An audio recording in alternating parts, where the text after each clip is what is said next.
दो बहनों की ये कहानी है। छोटी बहन का नाम सीता था और बड़ी बहन का नाम राधा। दोनों बहनों की शादी बहुत कम उम्र में ही कर दी गई थी। सीता कमला की सगी बेटी थी, इसलिए कमला ने उसके लिए एक अमीर और अच्छे घर का लड़का देखकर उसकी शादी कर दी। लेकिन राधा कमला की सौतेली बेटी थी, इसी कारण उसके साथ हमेशा भेदभाव किया गया। कमला ने राधा की शादी एक गरीब घर के लड़के से कर दी। माँ होते हुए भी कमला के दिल में अपनी सौतेली बेटी के लिए वो ममता और अपनापन कभी नहीं रहा, और यही बात आगे चलकर दोनों बहनों की जिंदगी में बहुत बड़ा अंतर पैदा कर गई।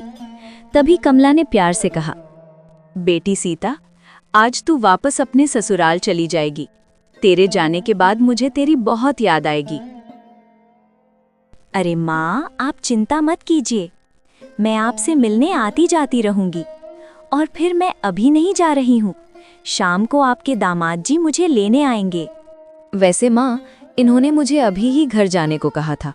उन्होंने बताया कि उन्हें काम पर जाना है, इसलिए मुझे अकेले ही जाने को कहा है। अरे राधा, तुझे किसने रोक रखा है? जब तेरे पति ने जाने को कहा है तो चली जा। वैसे भी तू रहे या ना रहे मुझे कोई फर्क नहीं पड़ता, आखिर तू है ही तो एक लावारिस। ये सुनकर सीता भी बोली, माँ ने बिल्कुल सही कहा दीदी, वैसे भी आपके पति तो मजदूरी करते हैं, उस गरीब से भला क्या उम्मीद की जा सकती है? वो आपको लेने कैसे आ पाएंगे? बेहतर है आप अकेले ही चली जाइए। राधा ने शांति से लेकिन आत्मविश्वास के साथ कहा, सीता, तुम ऐसा मत कहो। वे भले ही मजदूरी करते हों, लेकिन मेरे दिल में वे बहुत अमीर हैं, तुम्हारे पति से भी कहीं ज्यादा। राधा की इस बात में गहरा आत्मविश्वास झलक रहा था। ये सुनते ही कमला को बहुत गुस्सा आ गया। उसने कठोर स्वर में कहा, तेरी जुबान आजकल बहुत चलने लगी है राधा। तू मेरी बेटी से इस तरह बात कर रही है? अभी यहाँ से चली जा। तेरे पति तुझे लेने तो आएंगे नहीं, इसीलिए तू अकेले ही निकल जा, नहीं तो देर हो जाएगी। ठीक है माँ, मैं चलती हूँ।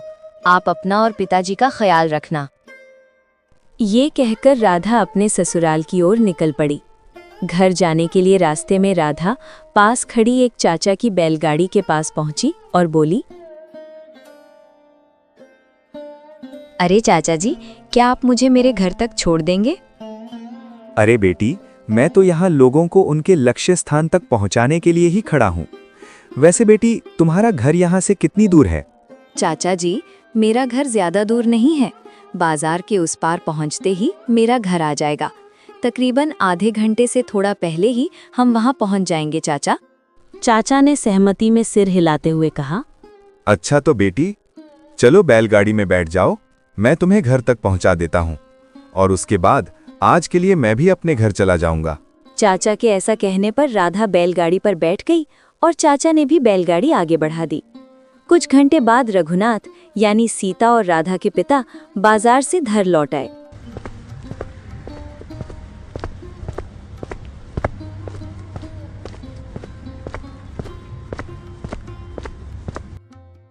अरे भाग्यवान, कहाँ हो तुम? देखो, मैं बाजार से दोनों बेटियों के लिए सब्जी लेकर आया हूँ। आज दोनों बेटियां चली जाएंगी ना? रघुनाथ की पुकार सुनते ही कमला बाहर आ जाती है और कहती है, अरे अब बाजार से आ गए? और जी, राधा तो घर चली गई है। उस लावारिस को उसका पति भी लेने नहीं आया था, इसलिए वो अकेली ही चली गई। क्या? लेकिन तुम उसकी माँ होते हुए भी उसे अकेले क्यों जाने दी? दोपहर का खाना हम चारों साथ में खा लेते, उसके बाद मैं खुद उसे घर छोड़ आता। और भला कोई माँ अपनी ही बेटी को लावारिस कहकर कैसे बुला सकती है? बेटी? अरे वो तो आपकी पहली पुतनी की बेटी थी। मेरी बेटी तो सीता है। मैं भला कब से उस लावारिस के माँ बन गई? क्या आप बेकार की जिम्मेदारियां भी मेरे ही सिर में जाएंगी? अरे भाग्यवान, मानता हूँ कि राधा तुम्हारी सगी बेटी नहीं है, लेकिन वो मेरे ही खून की औलाद है। अगर तुम उसे माँ का थोड़ा सा प्यार दे दोगी तो क्या सच में तुम्हारा कुछ बिगड़ जाएगा? अरे जी, ये सब बातें आपको समझाकर भी कोई फायदा नहीं। आप जरा बाजार का सामान मुझे दे दीजिए, मैं रसोई में जाकर खाना बनाने लगती हूँ। दामाद जी सीता को लेने आने वाले हैं, खाना खाकर ही जाएंगे।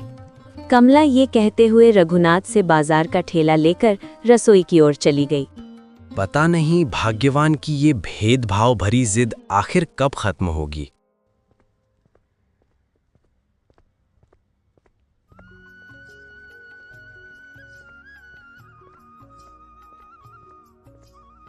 माँ, मैंने इनके लिए लड्डू बना लिए हैं और चावल भी चूल्हे पर चढ़ा दिए हैं।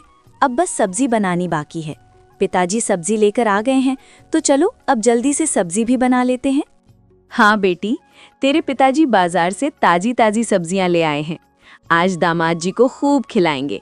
आखिर बहुत दिनों बाद अपने ससुर के घर आएंगे ना।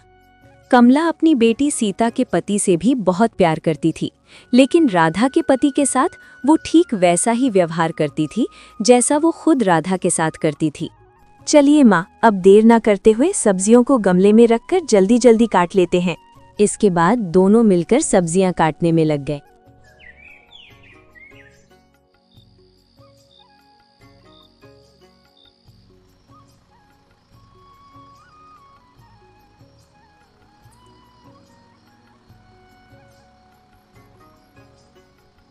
अरे रोहित बेटा, तुम तो शाम तक आने वाले थे, फिर इतनी देर कैसे हो गई?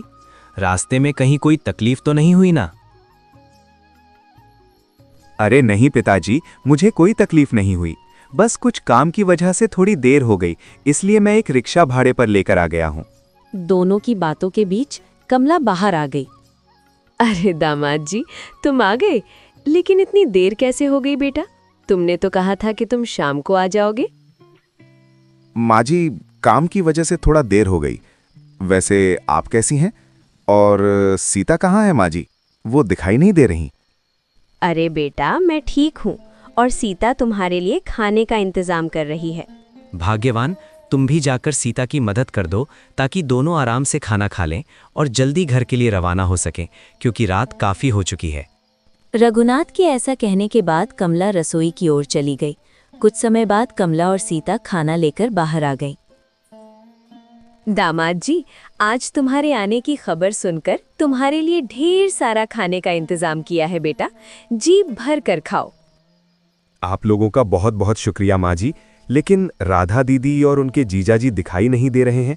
क्या वे दोनों नहीं आए? अपने पति की ये बात सुनकर सीता गुस्सा हो जाती है और कहती है, अरे जी, इस समय उन लोगों के बारे में पूछने की क्या ज़रूरत है भला? आपके लिए माँ और मैंने इतने अच्छे से ढेर सारा खाने का इंतज़ाम किया है।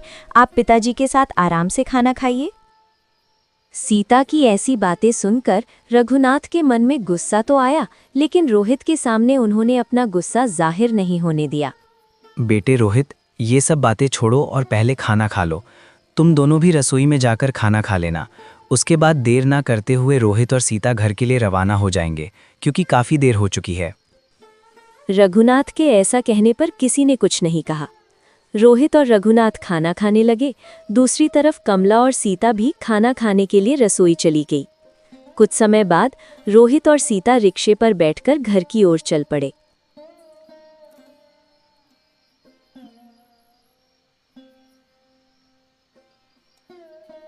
भाग्यवान, आज मैं काम की वजह से तुम्हें लेने नहीं आ पाया। माँ जी और पिताजी ने कुछ कहा तो नहीं ना? और तुम अकेली ही आई हो या पिताजी तुम्हें छोड़ने आए थे? नहीं जी, माँ जी और पिताजी ने कुछ भी नहीं कहा। मैं अकेली ही आ गई, क्योंकि उस समय पिताजी बाजार गए हुए थे। और आप तो जानते ही हैं, कमला और सीता मुझसे ज़्यादा प्यार नहीं करती, क्योंकि मैं उनकी सौतेली बेटी हूँ ना। भाग्यवान, इन बातों को लेकर ज्यादा फिक्र मत करो। कभी न कभी अचानक कुछ ऐसा भी हो सकता है कि माँ जी और सीता तुम्हें खुद अपना लें। और पिताजी तो तुमसे प्यार करते ही हैं। उनके मन में कभी तुम्हारे लिए कोई भेदभाव आया ही नहीं। अपने पति नितिन की ये बातें सुनकर राधा थोड़ी हैरान हो जाती है और कहती है, अरे जी, आप क्या कहना चाह रहे हैं? मुझे तो कुछ भी समझ नहीं आ रहा। ऐसा भला क्या हो जाएगा कि माँ जी और सीता मुझे अपना ले? वे दोनों तो बचपन से ही मुझे ताने सुनाती आई हैं। अरे भाग्यवान, तुम कुछ ज्यादा ही सोच रही हो। इतना सोचने की कोई ज़रूरत नहीं है। कभी ना कभी सब ठीक हो ही जाएगा।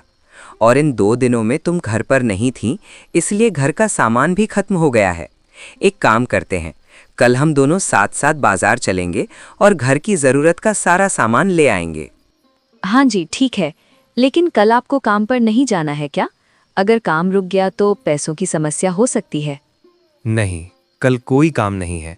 कल मैं पूरा दिन तुम्हारे साथ बिताऊंगा। इन 2 दिनों में तुम्हारी बहुत याद आ रही थी। अब तुम आ गई हो तो मुझे बहुत अच्छा लग रहा है। खैर, अभी वो सब बातें छोड़िए। आप दिन भर काम करके आए हैं, थक गए होंगे। मैंने खाना बना लिया है, चलिए पहले खाना खा लेते हैं।